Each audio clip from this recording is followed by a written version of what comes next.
Pace University head football coach Andy Rondeau has some allegations thrown his way lately about him being verbally abusive to the players and even on the brink of physical abuse. And I had to get to the bottom of this because, listen, I was a college athlete. Sabeel, you were a college athlete. Some of the things I read were that he was making them get up early to get into the weight room and, get to practice. And the kids were getting tired and they were getting sick and then they were getting injured. So I spoke to Ransford Quarrie.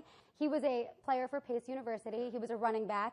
And he said that it absolutely was going on. He witnessed it firsthand. And the thing that made him come forward was that this verbal abuse was pushing on to physical abuse. He took a crutch and put it to one of the players' necks and started yelling at him. And then the other incident happened after a game. He threw his crutch, nearly missing one of our players that just got over a concussion. Ransford said that he spoke to the head of the athletic department at Pace University weeks ago. He then saw on News 12 a report about the same story, and the head of the athletic department said this was the first that he was hearing about this. I have emails from Ransford thanking the athletic department for his meeting that he had with them. So it's documented that this was actually out before the story got out. So, I think it's a serious problem. Also, I should mention, the field is under construction. So they are practicing in Briarcliff, at Briarcliff High School. And he showed me a picture of the goalpost during the season. It's lopsided. And it's not the goalpost that's lopsided, it's the field that actually slants downward. So a lot of these players are getting injured because of the conditions that they are being made to play in. Sometimes your winning record kind of covers up the ills that happened, behind closed doors. How are they doing? I'm glad you should ask that, Bill. Actually, maybe that's why it's coming out right now. They have lost by about 30 points for the last 2 games. And when I look back in their record, they have 2 years. They have a strong record of losing. And here's a coach who's actually trying to help them, and all they want to do is whine.